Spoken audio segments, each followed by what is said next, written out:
بسم اللہ الرحمن الرحیم، السلام علیکم۔ آپ دیکھ رہے ہیں پروگرام نیوز فیڈ، میں ہوں مرتضیٰ ڈار۔ پروگرام میں آج بات کریں گے ملکی سیاسی صورتحال کے حوالے سے، جاننے کی کوشش کریں گے معاملات کس جانب بڑھتے ہوئے دکھائی دے رہے ہیں۔ پرائم منسٹر شہباز شریف نے اقتصادی معاملات کو ہنگامی طور پر ٹیک اپ کرنے کے حوالے سے آج کچھ انیشیٹو لیے ہیں، کچھ میٹنگز ہیں جس کو چیئر کیا ہے اور اس کو ملک کی اولین ترجیح دی ہے۔ آج پروگرام میں اس کو موضوع بحث لے کے آئیں گے اور ساتھ ہی ساتھ آج پروگرام میں D G I S P R کی پریس کانفرنس کا بھی ذکر کریں گے، جو کہ انتہائی اہمیت کی حامل ہے۔ اس پریس کانفرنس کے اندر سازش یعنی کانسپیریسی کا ذکر اعلامیے میں نہ ہونا اور پاکستان کے اندر بیرونی قوتوں کی مداخلت ہونا کے اوپر کچھ کلیئرٹی جو ہے اپنے مہمانوں سے لینے کی کوشش کریں گے۔ پاکستان تحریک انصاف کے فورن فنڈنگ کیس کو 30 روز میں نپٹائے جانے کی ہدایات اسلام آباد ہائی کورٹ نے الیکشن کمیشن کو دی ہے، اس کو موضوع بحث لے کے آئیں گے اور ساتھ ساتھ یہ بھی جاننے کی کوشش کریں گے کہ پرائم منسٹر آزاد جموں کشمیر کے استعفے کا معاملہ اب تک کہاں پر پہنچا ہے۔ پاکستان تحریک انصاف کی سیاست جو اسٹریٹ پالیٹکس کی صورت اختیار کر چکی ہے وہ کس سمت میں آگے بڑھ رہی ہے۔ کل کا پاکستان تحریک انصاف کا پشاور میں ہونے والے جلسے کا ذکر آج سوشل میڈیا اور باقی دیگر حلقوں کے اندر خاصا ہو رہا ہے۔ سب کچھ کیا چل رہا ہے، کس سمت میں چیزیں بڑھیں گی، جاننے کی کوشش کریں گے۔ گفتگو کا باقاعدہ آغاز کرتے ہیں۔ پروگرام میں مجھے جوائن کر رہے ہیں سید اخندزادہ چٹان صاحب، پاکستان پیپلز پارٹی کے سینئر رہنما ہیں۔ اس کے ساتھ ہمیں پروگرام میں جوائن کریں گے بریگیڈیئر ریٹائرڈ فاروق حمید صاحب۔ Welcome to the show. گفتگو کا آغاز میں آپ سے کرنا چاہوں گا بریگیڈیئر صاحب۔ D G I S P R صاحب کی پریس کانفرنس کا خاصا ذکر ہو رہا ہے، کافی تفصیلی انہوں نے میڈیا ٹاک کی، پہلے بریف کیا اور اس کے بعد صحافیوں کے بہت تفصیل سے جو ہے انہوں نے جوابات دیے۔ یہ فرمائیے گا سر، ایک بحث جو ان کی اس ٹاک کے بعد سوشل میڈیا پر خصوصاً ہو رہی ہے، کچھ ٹاک شوز بھی میں دیکھ رہا ہوں اس میں بھی اس کا آغاز ہوا ہے، وہ یہ ہے کہ انہوں نے یہ کہا ہے ایک صحافی کے سوال پہ کہ کانسپیریسی یعنی کہ سازش کا ذکر یا لفظ جو ہے اس کے مشترکہ اعلامیے کے اندر موجود نہیں ہے، جبکہ پاکستان کے اندر مداخلت بیرونی ہو رہی ہے جس کو ہم کنڈیم کرتے ہیں، جس کی ہم نفی کرتے ہیں۔ تھوڑی آپ کلیئرٹی دیجیے گا اگر آپ نے سنا ہو اس حوالے سے جو وہ میڈیا سے گفتگو فرما رہے تھے۔ What is exactly the difference between سازش اینڈ مداخلت؟ بہت شکریہ۔ پہلے تو میں اوپننگ میں سر یہ کہنا چاہ رہا ہوں کہ D G I S P R کی یہ press conference I think timely was overdue, اور اس سے بڑے کنفیوژن، بڑے جو ریومرز چل رہی تھیں پچھلے ایک مہینے سے، ابہام تھے، نیریٹیوز تھے، اسپیکولیشن تھے، I think they all been laid to rest from that point of view. تو وہ اس لحاظ سے اچھا ہوا، اور پھر میں کھل کے سوال جواب کرنا از گڈ، کہ اس میں لوگوں کا کانفیڈنس جو ہے ان دا فورم جو ہے وہ بہت اور ریسٹور ہو جاتا ہے کہ، اور ویسے ہر 2-3 مہینے بعد وہ آتے ہیں، لوگوں کو بریف کرتے ہیں، which is good and I think this tradition should continue. دیکھیں، جہاں تک آپ کے سوال کا تعلق ہے، جو نیشنل پہلے دن ہم نے دیکھ لیا تھا کہ نیشنل سیکورٹی کمیٹی کا جو اعلامیہ ہے اس میں بلیٹنٹ انٹرفیئرنس کے یہ 2 ورڈ تھے۔ یہ صحیح بات تھا، اس وقت بھی ہم سن رہے تھے اور پھر کہہ بھی رہے تھے، لوگ ہمیں بتا بھی رہے تھے کہ کانسپریسی اور تھریٹ یہ 2 کی ورڈز ہیں، they were not there in the اعلامیہ، ٹھیک ہے نا جی۔ آج D G I S P R نے یہ بھی بات کہہ دی کہ نیشنل سیکورٹی کمیٹی کے جو اندر جو کیا بات چیت ہوئی ہے، I think he was not there, تو obviously he would not know, اور میرا خیال ہے وہ خبر جو ہے اس کی اندرونی جو بات چیت ہے وہ باہر آنی بھی نہیں چاہیے۔ جس طرح ایک دفعہ انہوں نے کر دیا تھا پی ایم ایل والوں نے کہ وہ ڈان لیکس جو ہے پتہ نہیں کس طرح کیسے ڈسکس ہوا، انہوں نے کیسے اس کو باہر لا کے ان کے میڈیا سیل نے پبلک کر دیا، جس سے اتنا طوفان کھڑا ہوا پاکستان میں۔ تو مین چیز از اعلامیہ۔ اب دیکھیں، میں اس کو اس طرح لے رہا ہوں، کانسپریسی وہ ہوتی ہے جو کہ میری نظر میں آج اب یہ بحث چھڑ گئی ہے کہ ایک خفیہ کوئی پلان بنے اور خفیہ طور پہ اس پلان پہ عمل کیا جائے جو کہ کسی کو نہ پتہ ہو، ٹھیک ہے نا جی، اور پھر وہ خفیہ پلان جو ہے وہ ڈسکور ہو جائے۔ جس طرح let me be very honest کہ ہماری 70 سال تاریخ میں 1-2 دفعہ ہوا ہے، شاید زیادہ بھی، کہ ود ان دی ملٹری وہ کنسپریسیز آئی ہیں، ٹھیک ہے نا، لیکن وہ بالکل بر وقت وہ پکڑی بھی گئیں اینڈ دا پیپل ور کاٹ، ان کے کورٹ مارشل ہوئے، ان کو جیل بھی ملی وغیرہ وغیرہ۔ تو کانسپریسی اس کو ہم ہمیشہ کہتے ہیں، کانسپریسی ایک خفیہ طور پہ جب پلاننگ کی جاتی ہے کہ جو بھی ان کا آبجیکٹو ہو۔ اور بلیٹنٹ انٹرفیئرنس میں یہ کہوں گا کہ اگر ایک پاکستان کے خلاف کوئی سٹیٹمنٹ بھی آتی ہے وائٹ ہاؤس سے یا پینٹاگن سے which goes against the interest of Pakistan, تو ہم اس پہ پروٹیسٹ بھی کریں گے. وہ ہماری نظر میں انٹرفیئرنس ہے. No country, any country in the world, چاہے وہ انڈیا ہو چاہے پاکستان کا کوئی اور ایسا ممالک ہو ویسٹ کا جس کے ساتھ پاکستان کے اچھے تعلقات ہوں، پھر بھی اگر کوئی ایسی گفتگو کرے جو ہماری انٹرسٹ کے خلاف ہے تو it is taken as an interference and we should protest. تو demarche also is a form of protest, اور میرا خیال ہے یہی ہوا ہے. لیکن ایک امپورٹنٹ چیز یہ میرا خیال ہے پرائم منسٹر صاحب نے بھی یہ کہہ دیا کہ پارلیمنٹری کمیٹی اور نیشنل سیکیورٹی جو ہے اس میں اف آئی انڈرسٹوڈ ہیم کہ، اور میرا خیال D G I S P R نے بھی اس کا ذکر کیا کہ وہاں پہ بھی وہ جائیں گے اور یہ پورا یہ جو انویلپ ہے اس کو کھولا جائے گا اور وہاں پہ کھل کے بات ہوگی. اور ہمارے جو سیکیورٹی اسٹیبلشمنٹ کی جو ٹاپ لیڈرشپ ہے دے ول آلسو بی دیئر، اور جو بھی آپ میرے ساتھ رہیں. میں چاہتا ہوں اس پہ ذرا ہم تفصیلی گفتگو کریں. آپ میرے ساتھ ہی رہیے گا، میں نے کچھ اس میں ٹیکنیکل چیزیں بھی آپ سے سمجھیں گے. عالیہ حمزہ صاحبہ میں جوائن کریے پاکستان تحریک انصاف سے. اس کے بعد میں اخوندزادہ چٹان صاحب کی طرف بھی جانا چاہوں گا. عالیہ حمزہ صاحبہ ویلکم ٹو دا شو. آج D G I S P R صاحب کی میڈیا ٹاک، اور اس میڈیا ٹاک کے بعد جو اس کی تفصیلات یا اس کی ڈیٹیل سوشل میڈیا سمیت باقی جگہوں پہ ڈسکس ہو رہی ہیں، وہ یہ کہہ رہی ہیں لارجلی کہ پاکستان تحریک انصاف کا بیانیہ جو تھا ایک سازش کا، کنسپریسی کا اگینسٹ پاکستان، وہ اس میڈیا ٹاک یا اس پریس کانفرنس کے بعد تقریباً ڈینٹڈ ہے یا نل اینڈ وائڈ ہو چکا ہے. How would you respond to it? بسم اللہ الرحمن الرحیم. دیکھیں یہ تو یہاں تک کہتے تھے کہ خالی کاغذ تھا جو خان صاحب لہراتے رہے. اب تو یہ آ گیا ہے کہ وہ خالی کاغذ نہیں تھا اور وہ جعلی قطری خط بھی نہیں تھا، وہ امریکی مداخلت تھی. دوسری چیز جو میں اس میں کہنا چاہوں گی، کہا گیا کوئی بیرونی سازش نہیں ہوئی. مطلب پہلا پوائنٹ تھا کہ خط ہی نہیں ہے. خط تو کنفرمیشن آگے کہ یہ ایک خط تھا جس کے اندر بیرونی مداخلت تھی. کہا گیا بیرونی سازش نہیں ہے لیکن بیرونی مداخلت ہے. بیرونی مداخلت اور سازش میں کیا فرق ہے، میں اس پہ تو بعد میں جاؤں گی. مجھے یہ بتا دیں، بیرونی مداخلت پر آفیشلی احتجاج ریکارڈ کرایا گیا، ڈیمارچ کیے گئے یہاں پر بھی اور وہاں پر امریکہ میں بھی. تیسری چیز مجھے تو اس بات کی سمجھ میں نہیں آتی ہے کہ ہم ادھر ادھر کی بات کیوں کرتے ہیں. ہم یہ کیوں نہیں بتاتے کہ قافلہ کیوں لٹا.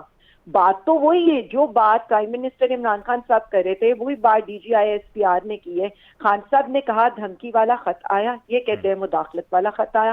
خان صاحب نے کہا کہ انہوں نے ہمارے انٹرنل معاملات کے اندر مداخلت کی، یہ بھی اس کو یہ کہہ رہی ہے آپ سازش کہہ لیں یا مداخلت کہہ لیں. تیسری چیز خان صاحب نے کہا ان ڈپلومیٹک وے تھا، انہوں نے بھی مانا. اس پہ چوتھی چیز یہ ہے کہ جی ڈیمارش کرنا تھا، وہ آفیشلی ڈیمارش کیا گیا. اب آ جائیں جو باقی باتیں ہیں، مجھے تو یہ سمجھ نہیں آ رہی ہے کہ الفاظ کا ہیر پھیر ہے. مجھے تو یہ لگ رہا ہے کہ کیا ہم یہ سمجھ رہے ہیں کہ D G I S P R کی جو اردو ہے وہ بھی شاید بلاول والی اردو ہوگی ہے جو ہمیں سمجھ نہیں آ رہی. سادہ سی بات ہے، یہاں پر ہوا کیا تھا، ڈان لیک سازش تھی، مریم نواز نے کی تھی، اور وہ سازشی مجرمہ جو ہیں وہ آج کل وزیر اعظم ہاؤس میں ہیں. تو اب میں صرف اتنا کہہ دوں کہ امریکی دھمکی والا خط سازش نہیں تھی، مداخلت تھی. یا میں اب میمو گیٹ پر یہاں پر لے آؤں، جب میمو گیٹ ہوا تھا وہ غیر تصدیق شدہ تھا، اور اب یہ ایک چیز ہے جس سے آفیشیلی جس کے اوپر ایک سٹیمپ لگی ہوئی ہے، نیشنل سیکیورٹی میٹنگ کی منٹس آف میٹنگ موجود ہیں. یعنی ہم نے 3-4 چیزیں جو کہیں تھی، اب آ جائیں اس کی وجہ سے ہوا کیا تھا، جو قافلہ لوٹا تھا وہ کیا تھا.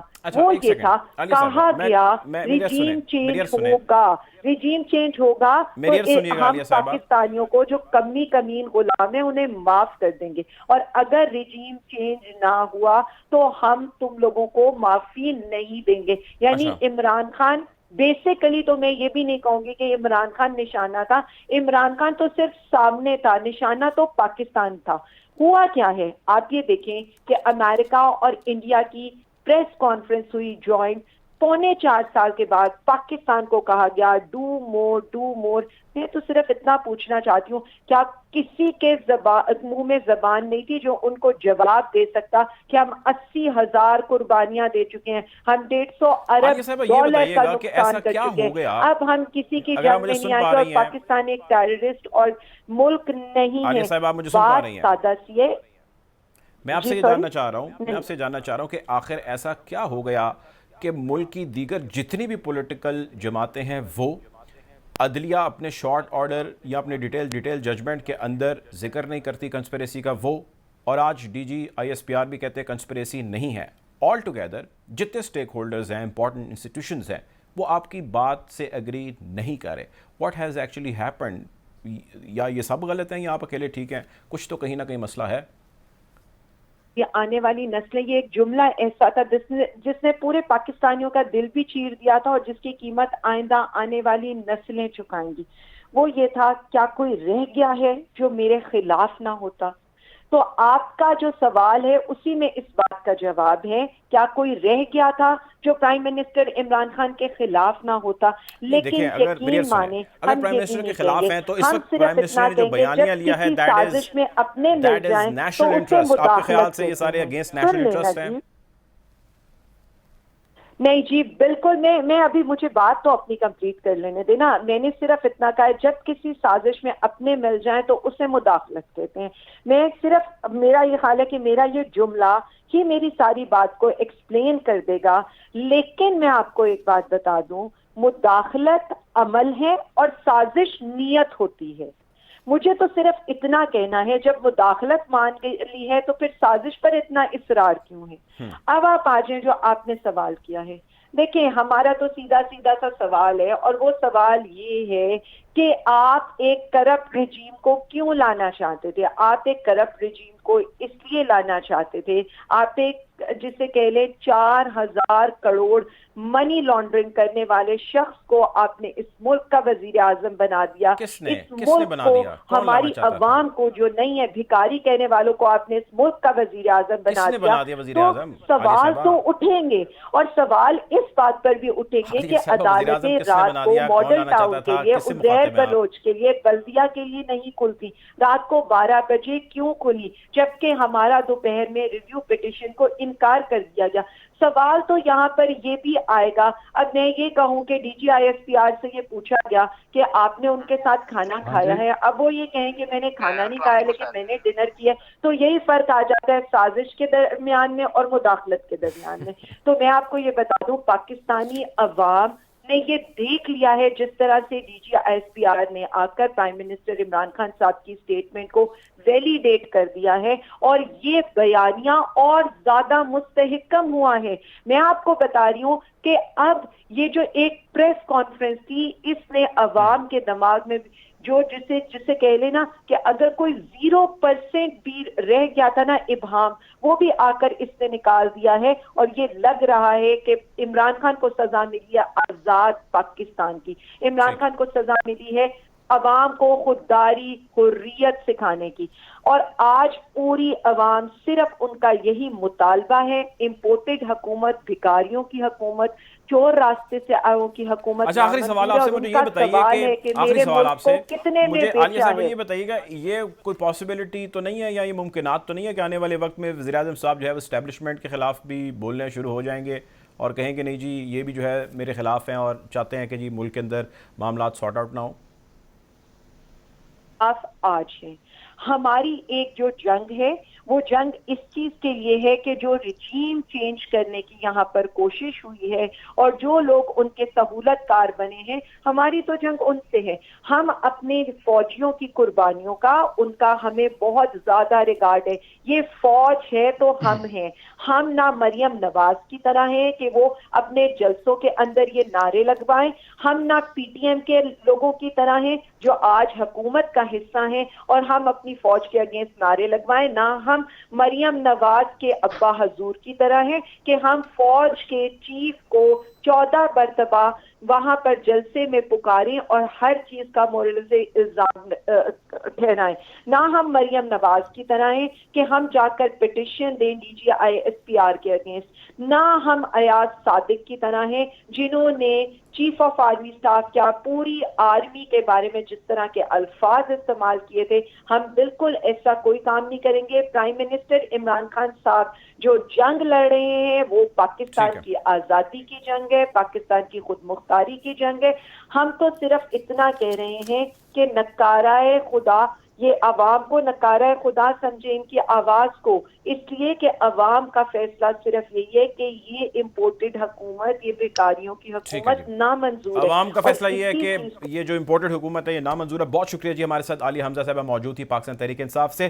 اخندزادہ چٹان صاحب، آج ڈی جی آئی اسپیار صاحب نے جو میڈیا ٹاک کی اس کو ہر کوئی جو ہے وہ اپنے طرح جو ہے اپنے تئیں جو ہے اس کو سمپلیفائی کر رہا ہے. میں آپ سے جاننا یہ چاہتا ہوں کہ اس سب کے اندر ایک نیریٹو یا ایک سٹیٹمنٹ یا ایک بیان جو ہے پرائم منسٹر نے یہ دیا کہ ووٹ آف نو کانفیڈنس میرے خلاف لائے جانے کے حوالے سے بھی پلاننگ ہو چکی تھی، جس کا اس نیشنل سیکیورٹی کی میٹنگ کے اندر ذکر کیا گیا. آج ڈی جی صاحب نے اس کا ذکر نہیں کیا، یعنی کہ انہوں نے اس کو ڈینائی نہیں کیا کہ ایسی کوئی، یا نہ ہی ان سے کوئی شاید ایسا سوال پوچھا گیا. How do you see this? The truth remains there اور there is know truth in it? کیونکہ اس پہ نہ ہی جو ہے ابھی تک کوئی لب کشائی ہوئی ہے، نہ ہی کوئی اس کے اوپر ڈینائل آیا، باوجود اس کے کہ یہ موضوع بحث میں آیا ڈی جی آئی اسپیار صاحب کی میڈیا ٹاک میں. بسم اللہ الرحمن الرحیم. دیکھیے جی، آج جو ڈی جی آئی اسپیار کا جو پریس کانفرنس تھا تو یہ ہر پاکستان سے محبت کرنے والا کا آواز تھا، یہ ہر پاکستانی کی دل کا آواز تھا، اور ہر جمہوریت پسند اور قانون پہ یقین رکھنے والے انسان کا آواز تھا. اور ہم نے ہمیشہ سے یہ جدوجہد کیا ہے کہ اس ملک پہ آئین اور قانون کا حکمرانی ہونا چاہیے. ہم نے جو ایک دستور بنایا ہے جو سوشل کنٹریکٹ ہے ریاست اور عوام کے درمیان، اس پہ عمل درآمد کرنا چاہیے. اور ہر ادارے نے اپنے آئین میں ہر ادارے کے اختیارات کا تعین ہے، آئین میں ہر ادارے کا کام کا تعین ہے، اور ہر ادارے کو اپنے دائرے کے اندر رہ کے کام کرنا چاہیے. اور آج جو D G I S P R نے کہہ دیا کہ خدا را ہم کو سیاست پہ نہیں گھسیٹے، ہم اپنا کام کرنا چاہتے ہیں. آپ سیاستدان جانے، آپ لوگوں کا کام جانے، آپ لوگوں کا آئین ہے، اس میں ہر چیز کا اختیارات بھی ہے، اس میں ہر چیز کا طریقہ کار بھی ہے، آپ لوگوں کے اپنے روایات بھی ہیں، آپ اپنے فیصلے، چاہے آپ لوگ جلدی الیکشن کرنا چاہتے ہیں، دیر بات کرنا چاہتے ہیں، تو اپنے روایات، اپنے آئین، اپنی دستور، اپنے پارلیمانی قانون اور قواعد کے درمیان کرے، ہم کو اس چیز میں نہیں گھسیٹے. اور میں سمجھتا ہوں کہ جب اس ملک میں ہر ادارہ اپنے آئینی اختیارات کے اندر رہ کے کام کرے گا، ایک تو اداروں میں اتفاق رائے ہوگا، عوام اداروں کے پیچھے کھڑے ہوں گے، اور ملک جو ہے پاکستان کو کوئی مائکالال ترقی سے نہیں روک سکتا ہے. اب آ جاتے ہیں عمران خان صاحب کے جو نیریٹیو وہ بنا رہے ہیں کہ میرے خلاف سازش ہوئی ہے. جی، تو سب سے پہلے بات تو یہ کہ یہ جو ہم نے پی ڈی ایم بنایا تھا اور اس میں ہم نے جو اعلامیہ لایا تھا، تو اس میں ہم نے جو ہم نے کہا تھا کہ ہمارا آگے جانا کیسا ہوگا، تو اس میں ہم نے لکھا تھا کہ ہم اس حکومت کے مناسب ٹائم پہ عدم اعتماد لائیں گے. یہ اب کی بات نہیں ہے، یہ 2019 کی بات ہے. پھر اس کے بعد یہ پچھلے سال 2021 کی دسمبر میں ہم نے اس پہ کام شروع کیا. زرداری صاحب نے ملاقاتی کی اور مجھے آپ یہ بتائے کہ ملک میں اور ملک سے باہر سیاست سے تعلق رکھنے والے یا پاکستان کی سیاست سے دلچسپی رکھنے والے مجھے ایسا فرد بتائے کو اس کو یہ نہیں پتا تھا کہ پاکستان کا جو اپوزیشن ہے وہ اس ہائیبریڈ حکومت کے خلاف وہ عدم اعتماد لا رہا ہے. مجھے بتائے، ایک صحافی بتائے، ایک سیاسی ورکر بتائے، ایک اینالسٹ بتائے، ایک ایمبیسی بتائے کہ اس کو پاکستان میں جس کا ایمبیسی اور اس کو ان چیزوں کا نہیں پتا تھا. دوسری بات یہ کہ عمران کو یہ بتانا چاہیے کہ بھائی آپ کے خلاف امریکہ کیوں چاہے گا کہ آپ کو ہٹائے اور کسی اور کو لائے؟ آپ بتائیں نا، کوئی وجوہات تو ہوگی. اگر آپ یہ کہتے ہیں کہ میں نے ایبسولوٹلی ناٹ کہا، تو ایبسولوٹلی ناٹ تو انہوں نے آپ سے کچھ مانگا نہیں ہے. وہ تو آپ نے انٹرویو دیتے ہوئے ایک صحافی نے آپ سے پوچھا کہ اگر آپ سے مانگے تو آپ دیں گے کہ نہیں؟ آپ نے کہا کہ ایبسولوٹلی ناٹ. آپ کہہ رہے ہیں کہ میں نے رشیا کا دورہ کیا، تو بھائی رشیا کا دورہ تو سب سے پہلے جب سے یہ کولڈ وار ختم ہوا تھا، سب سے پہلا دورہ رشیا کا زرداری صاحب نے کیا. یہ اصل میں اس ملک کا عزت کے ساتھ کھیل رہے ہیں. یہ اس ملک کے اداروں کو بے توقیر کرنا چاہتے ہیں کہ ہمارا ملک. ایک منٹ صبر کریں, عالیہ کا اتنا تقریر آپ سن رہے تھے تو آپ میری بھی بات کو مکمل کرنے دیں. تو یہ دنیا کی نظروں میں پاکستان کو ایک اس طرح کا پیش کر رہے ہیں کہ پاکستان اتنا کمزور ملک ہے کہ اگر اس کا وزیر اعظم امریکہ کے اجازت کے بغیر کسی ملک کا دورہ بھی کرے تو اس کے حکومت کو ختم کر سکتے ہیں. حالانکہ یہ سراسر غلط بات ہے. ہم نے کئی بار آپ نے دیکھا کہ امریکن نیشن نے دنیا میں ابھی تک کسی سے معافی نہیں مانگی. امریکن نیشن نے ابھی تک جاپان سے جس پہ ایٹمی دھماکے کی معافی نہیں مانگی, لیکن سلالہ پہ پاکستانی نیشن سے معافی مانگی. ہم نے امریکہ کے شمسی ایئر بیس اور شہبازی ایئر بیس 24 گھنٹے کے اندر خالی کروایا ہے. ہم نے امریکہ کے مخالفت کے باوجود ایٹمی دھماکے کی ہے. ہم نے امریکہ کے مخالفت کے باوجود ایران کے ساتھ کہ اس پہ پابندیاں تھے, ہم نے اس کے ساتھ گیس پائپ لائن معاہدہ کیا. زرداری صاحب ایران گیا اور وہاں پہ انہوں نے افتتاح کیا. ہم نے امریکہ کے مخالفت کے باوجود چائنا کے ساتھ گوادر پہ معاہدہ کیا. ہم نے سپیک یہاں پہ لایا. تو اگر ہم امریکہ کے اتنے غلام ہیں اور ہم اس کے بغیر ملک کے باہر دورہ نہیں کر سکتے تو یہ کام تو ہمارے ادوار حکومت میں ہوئی. آپ کو یاد ہوگا یمن میں امریکہ بھی چاہتی تھی, سعودی بھی چاہتی تھی کہ ہم اس کے جنگ میں شامل ہوں. ہم نے کہا ہم جا کے اپنے پارلیمان سے پوچھیں گے. ہمارا پارلیمان کا اختیار ہے کہ وہ ہمیں کیا مشورہ دے گا. ہم پارلیمان میں آ گئے. ہم نے ایران کو بھی امریکہ کو بھی جواب دیا, ہم نے سعودیہ کی بھی جواب دیا کہ ہمارا لیکن کولیشن فورسز کے سالار تو ہم نے دے دیا نا ان کو سر. کولیشن فورسز کے سردار تو ہم نے ان کو دے دیا. اگر ایک بندہ کہیں سے ریٹائر ہو جائے, وہ کسی اور جگہ پہ نوکری کرنا چاہے تو یہ صرف وہ نہیں ہے. ہمارے پاکستان کے بہت سارے ریٹائرڈ آفیسرز ہیں, وہ صرف فورسز میں بھی نہیں ہے, سویلین میں بھی بہت سارے ہمارے لوگ ہیں جو مختلف ممالکوں میں مختلف جگہوں پہ ان کے تجربات سے لوگ استفادہ لے رہے ہیں. ٹھیک ہے, آپ سے چٹان صاحب میں نے کافی چیزیں پوچھنی ہیں, میرے ساتھ رہیں.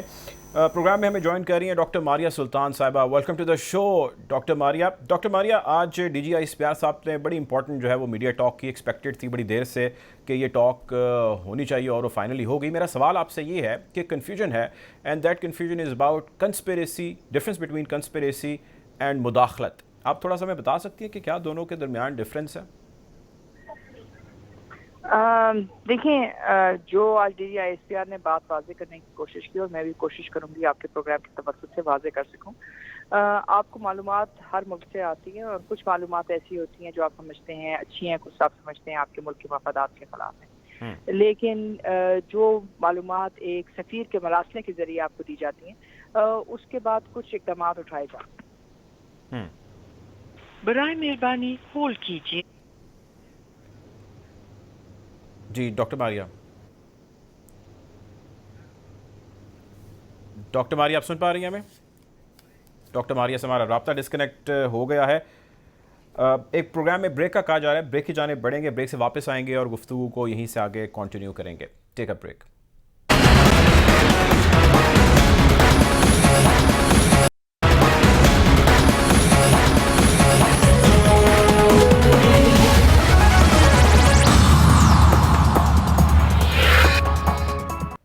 Welcome back after the break. Program میں ہم بات کریں ملکی سیاسی صورتحال کے حوالے سے. ڈاکٹر ماریہ میرے ساتھ موجود ہیں. بریک پر جانے سے پہلے ڈاکٹر ماریہ ہم بات کر رہے تھے, آپ سے میں جاننا چاہ رہا تھا کہ آپ کی کیا انڈرسٹینڈنگ ہے سازش اور مداخلت, یہ جو دو چیزیں ہیں, جو دو چیزوں کے حوالے سے ڈیبیٹ شروع ہو چکی ہے. How would you respond to it? آپ کے سوال کا میرے خیال سے آپ نے بہت اہم سوال کیے.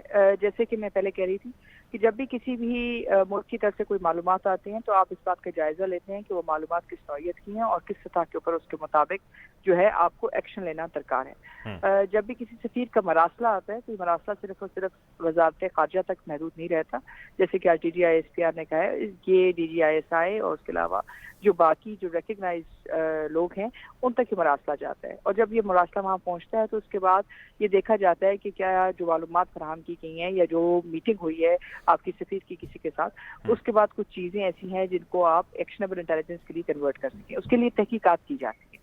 اور ان تحقیقات کے بعد یہ بات واضح ہوتی ہے کہ کیا جو بات آپ کو کہی گئی ہے وہ کتنی حد تک درست ہے، اس میں کتنی حد تک صداقت ہے، اور صداقت کے علاوہ اس کا آپ کی نیشنل سیکورٹی پہ کتنا بڑا خطرہ ہے. تو جو بات انہوں نے آج کہی اور میرے خیال سے جو ہماری اسٹیٹمنٹ میں بھی واضح تھی وہ یہی ہے کہ جو نیشنل سیکورٹی کمیٹی کی طرف سے جو میٹنگ آئی اس میں انہوں نے یہ کہا کہ مراسلہ جو ہے اس کے اندر غیر سفارتی زبان استعمال کی گئی ہے، اور اس کو آپ کی اندرونی معاملات پہ کیونکہ وہ تبصرہ کر رہے تھے تو اس کو آپ کی مداخلت کے برابر رکھا گیا. لیکن اگر ایک سازش ہوتی تو یقینی طور پہ آپ کی جو قومی سلامتی کے ادارے ہیں وہ اس کے اوپر نہ صرف منظم کام بھی کرتے ہیں، لیکن وہ جو تحقیقات ہیں وہ نیشنل سیکورٹی کمیٹی کے سامنے رکھی بھی جاتی ہیں. اور اگر نیشنل سیکورٹی کمیٹی میں آپ کی انٹیلیجنس کی اداروں کی طرف سے کوئی اس طرح کی رپورٹ نہیں کی اور حکومت کے پاس کوئی ایسی انفارمیشن ہوتی تو حکومت بھی وہ انفارمیشن آپ کے سامنے حق بجانب ہوتی کہ وہ اس جگہ پہ وہ انفارمیشن آپ کو پرووائڈ کی جاتی کہ یعنی کہ کون سے پیسے ملے، کیا ان کی ترتیب تھی لوگوں کی، کس طرح آپ اس نتیجے پہ پہنچے کہ جو معلومات آپ کو فراہم کی گئی ایک میٹنگ کے ذریعے وہ در حقیقت جو ہے ایک سازش تھی. تو سازش اور مراسلے میں ایک بہت بڑا فاصلہ ہے اور اس فاصلے کو آپ صرف حقائق کی بنیاد کے اوپر طے کر سکتے ہیں اور اس میں صرف ایک سٹیپ کی بنیاد کے اوپر آپ یہ نہیں کہہ سکتے. اگر ایسا ہوتا تو ظاہر ہے کہ جو نیشنل سیکورٹی کمیٹی ہے وہ آگے فردر انٹیلیجنس کے لیے آپ کو کہتی یا کچھ اور جو اسٹیٹمنٹ ہے اس میں یہ لکھا ہوتا ہے کہ اس سازش کی بنیاد کے اوپر فلانے ادارے کو یہ احکامات دیے جا رہے ہیں. لیکن جیسے کہ سب کے سامنے ہے انہوں نے یہی کہا کہ جو وزارت خارجہ ہے اس کو پابند کیا کہ وہ امریکن سفیر کو جو ہے ڈیمارشیٹ کریں، جو سفارتی زبان میں ایک جب بھی آپ کو لگتا ہے کہ کوئی ناگوار بات آپ کو کہی گئی ہے تو آپ اس کا جواب یا اس کا رد عمل ہوتا ہے. ٹھیک ہے، آپ میرے ساتھ رہیے گا. بریگیڈیئر صاحب، جس طرح ڈاکٹر ماریہ بھی فرما رہی ہیں، اس سے پہلے بھی جو ہمارے ساتھی اپنا اوپینین دے رہے تھے، آپ یہ بتائیے گا سر، آپ ماشاءاللہ بڑے تجربے کار بھی ہیں، فارمر ملٹری مین بھی ہیں. امریکہ نے کیا کبھی بھی پاکستان کے اندر مداخلت نہیں کی؟ امریکہ کرتا نہیں ہے مداخلت. ہمارے ہاں تقریباً تمام ہی پولیٹیشنز جو ہے اس چیز کے اوپر ہمیشہ کہتے آئے ہیں کہ امریکی انوالومنٹ پاکستان کے اندر بہت زیادہ ہے. What is your take apart from what ever Imran Khan has said? میں آپ کو ایک بات بتا دوں کہ ہم نے اپنی زندگی میں ہمیشہ یہ کانسپریسی کا لفظ سرکاری طور پہ 2-3 دفعہ سنا ہے. سرکاری طور پہ اگر آپ کو یاد ہو، ہمارے پہلے پرائم منسٹر لیاقت علی خان جب ان کی اسیسینیشن ہوئی تھی راول پنڈی میں، دین نون ایز اب لیاقت باغ، دین کمپنی باغ، تو اس اسیسینیشن کو کہا گیا تھا کہ دس از دا کانسپریسی. اور اس میں جو ان کو گولی مارنے والا شخص تھا وہ ایک افغان نیشنل تھا، if I am not wrong. ٹھیک ہے نا جی. اور پھر بعد میں کچھ ڈاکومنٹس ڈی کلاسیفائی ہوئے جس میں پھر یہ انڈیکیشن ملی کہ غالباً یہ فورن بیک تھی. دوسری جو سازش تھی جس کو سرکاری طور پر ریاست کی طرف سے اس کو سازش کہا گیا، that was the Agartala conspiracy. President Ayub Khan کے دور میں 60s میں ہوئی تھی، جس میں شیخ مجیب الرحمان کو واز پٹ انڈر ارسٹ، ان کا باقاعدہ ٹرائل ہوا. بعد میں پھر وہ پولیٹیکل پریشر رہتا ہے، ان کو چھوڑ دیا گیا. The word conspiracy was used. That was a conspiracy against the state of Pakistan. ٹھیک ہے نا جی. کریکٹ. اور تیسری جو یہ یاد رکھے، اور تیسری جنرل ضیاء الحق کا جو ایئر کریش ہوا تھا وہ ٹھیک ہے، وہ بھی آج تک ہمیشہ اس کا کانسپریسی کا لفظ استعمال کیا جاتا ہے کہ وہ بھی اس پہ شبہات تھے کہ یہ بھی اس کے کوئی تانے بانے باہر کے لوگوں کے ساتھ ملتے تھے to remove general Zia ul Haq whatever be the reason. وہ تو لیکن یہاں کانسپریسی آتی ہے، conspiracy against the state of Pakistan. ہمارے 8 فوجی جنرل اس میں جو ہے وہ شہید ہوئے تھے بھاولپور ایئر کریش میں. What I'm trying to say کہ یہاں پہ جب ہم مداخلت کہتے ہیں تو دیکھیں 2 چیزیں جو پاکستان کے عوام کو جو نظر آئی ہیں، جو بالکل میں کہتا ہوں کہ ایب نارمل تھی، جو کہ بہت ریئرلی پہلے ہم نے دیکھی ہیں، میڈیا نے اتنا کھل کے دکھائی ہیں. پہلی بات یہ کہ وہ جو ہارس ٹریڈنگ ہے، جو بھی اس کو آپ کہیں، میریٹ ہوٹل میں اور سندھ ہاؤس میں، وہ نہایت قابل اعتراض چیز تھی. اور دوسری چیز جس پہ ہم نے بہت شور ڈالا اپنا میڈیا پہ کہ بھائی یہ فورن ڈپلومیٹس جو ہیں ایک اپنا امریکہ کے جو بھی آپ کے، یہ ان کا کیا، یہ کیوں اتنے ایکٹیو ہو گئے تھے؟ Why were they so active? تو میرا خیال ہے جب ہم مداخلت کی بات کرتے ہیں تو یہاں پہ پھر وہ بات آ سکتی ہے کہ was this some kind of مداخلت. تو یہ تو اسی وقت ہوگا جب کہ آگے معاملہ وہ انویلپ کھولے گا یا سپریم کورٹ کھولے گی, اس کو آگے لے کے جائے گی, کوئی کمیشن بنے گا یا parliamentary committee of national security میں جب بریفنگ دی جائے گی وغیرہ وغیرہ. لیکن ڈیفینیٹلی یہ دو چیزیں جو ہوئی ہیں وہ غلط ہوئی ہیں. From that point of view they were abnormal. اور آپ نے کیا سوال کیا تھا سوری, تاکہ میں کچھ اس کا جواب بھی دے دوں. میں آپ سے یہ جاننا چاہ رہا تھا کہ آپ کی دانش کے مطابق کیا امریکہ نے انوالومنٹ کبھی بھی نہیں کی پاکستان کی اندرونی معاملات کے اندر؟ دیکھیں اب پھر وہی بات آ جاتی ہے, ہمارے انٹیلیجنس ایجنسیز ہمیشہ ہمیں بتاتے رہے ہیں, اور یہ میں ایمان کے حد تک یہ میرا ہے اپنا کنوکشن کہ یہ جو افغانستان سے اینٹی پاکستان ملیٹنٹ گروپس جو یہ پاکستان پہ حملے کرتے تھے, یہ وار آن ٹیرر کی وجہ سے یہ تمام جو معاملات ہوئے اور ابھی بھی ہو رہے ہیں, آپ مجھے یہ بتائیں 15 سال امریکی فورسز, نیٹو فورسز تھیں وہاں پہ, ان کے اڈوں کو کیوں نہیں تباہ اور ختم کیا گیا؟ اور everybody you think the Americans did not know کہ انڈینز اور افغان انڈینز مل کے اور کچھ اور بیرونی انٹیلیجنس اور بھی ہوں گی جو ان گروپس کو لانچ کر رہے ہیں, فنڈ کر رہے ہیں, ٹرین کر رہے ہیں اگینسٹ پاکستان. تو میں یہ سمجھتا ہوں it happened right under their noses. یہ تمام دہشت گردی ہوتی رہی بلوچستان میں اور کے پی میں اور پھر پورے پاکستان میں, اور ابھی بھی آپ دیکھیں یہ واقعات ہوتے ہیں بلوچستان میں یا کے پی میں. سو مجھے کہنے کا میرا مطلب یہ ہے 350 ڈرون اٹیک ہوئے, 350 ڈرون اٹیک ہوئے پیپلز پارٹی کے دور میں, 8 ہوئے جنرل مشرف کے دور میں. بھائی آپ مجھے یہ بتائیں کہ تباہی تو ہماری ہوئی نا, بربادی تو ہماری ہوئی. سو مائی پوائنٹ از دس, میں نے 15 سال سے میرا یہ پوائنٹ ہے کہ وہ لوگ ہمارے اس طرح دوست نہیں, خیر خواہ نہیں ہیں. ہم نے اپنے آپ کو, اپنی قومی سلامتی, اپنی خود مختاری, اپنی نیشنل سیکیورٹی, ہم نے اس کو گارڈ رکھنا ہے. And I am sure Pakistan کی جو ٹاپ لیڈرشپ ہے, خاص کر میں بات کر رہا ہوں military leadership, they are fully conscious کہ ہم نے کیسے بیرونی مداخلت ہوتی رہی ہے ڈائریکٹلی اور کیسے ہم نے اس کو روکنا. آپ میرے ساتھ رہیں, اس پہ ہم ڈیبیٹ کرتے ہیں ابھی. چٹان صاحب, 350 سے زائد ڈرون حملے آپ کے ٹینیور میں, اور آپ جو مجھے یاد پڑتا ہے وفاقی یا آپ جو اس وقت کی جو کور ٹیم تھی, کابینہ تھی, آپ اس کا حصہ تھے. آپ کے دور میں امریکہ کی اس حد تک یہاں پہ انٹرفیرنس ہونا کہ وہ 350 کے قریب ڈرون حملے کرے اور اس میں کئی لوگ جو ہے وہ لقمہ اجل بن جائیں, اور اب اس ٹینیور کے اندر امریکہ کی موجودہ, چھوڑ دیں وہ عمران خان ہیں یا پی ٹی آئی کے لیڈر ہیں, موجودہ sitting prime minister of Pakistan کو فون نہ آنا, اس کی جو قربانیوں کے جس طرح ذکر بریگیڈیئر صاحب کر رہے ہیں ان کا ادراک نہ کرنا, پھر روس والا معاملہ سامنے آ جانا, اور پھر اس کے بعد اس سب اسنا کے اندر نو کانفیڈنس کا ذکر ہونے لگ جانا. آپ کو لگتا نہیں ساری چیزیں, یہ سارے ڈاٹس کنیکٹ ہو رہے ہیں؟ آپ لوگوں کے ٹینیور کے اندر معاملات اور تھے, آج اور ہیں, جس کی وجہ سے یہ سب امریکہ کر رہا ہے ٹو چینج دا رجیم. یہ میں آپ کا پوائنٹ آف ویو جو ہے وہ ایز این انڈیپینڈنٹ اینالسٹ بھی چاہتا ہوں تھوڑا سا دیں ہمیں. دیکھیے جی, سب سے پہلے بات تو یہ کہ جب تک ڈرون حملوں کا تعلق ہے تو ڈرون حملوں کا اجازت تو مشرف نے دیا تھا, اور مشرف نے اس جنگ میں ہمیں دھکیلا تھا, اور انہوں نے کہا تھا کہ مجھے ٹیلی فون پہ دھمکی ملی ہے کہ اگر آپ نے ہماری یہ شرائط نہیں مانی تو پھر ہم آپ کے ملک کو جو ہے پتھر کے زمانے میں لے جائیں گے. مجھے نہیں پتا کہ بریگیڈیئر صاحب ان دنوں میں سروس پہ تھا یا سروس سے باہر تھا, لیکن یہ آپ کو بہت اچھی طریقے سے بتا سکتے ہیں کہ ان ٹائم پہ مشرف نے کیوں اس جنگ میں پاکستانی نیشن کو شامل کر دیا, اور انہوں نے کیوں یہ اجازت دی تھی, ڈرون حملوں کی اجازت دی تھی کہ آپ ہمارے ملک سے ڈرون حملے کر سکتے ہیں. اور آپ کو یاد ہوگا کہ میں نے آپ کو کہہ دیا کہ شہبازی ایئر بیس اور شمسی ایئر بیس جو تھا وہ ہم نے خالی کروایا تھا. لیکن ان دور میں آپ کو ایک بات بتاؤں کہ افغانستان کی وجہ سے امریکہ کی اس ملک میں ایک انٹرسٹ تھا. اب امریکہ نے افغانستان, پاکستان کے, ازبکستان کے, چائنا اور رشیا کے گلے میں ڈال کے وہ چلا گیا. انہوں نے اپنی معاہدی کی, انہوں نے طالبان سے یہ منوا دیا کہ ہماری سرزمین سے امریکن مفادات کو کوئی خطرہ نہیں ہوگا.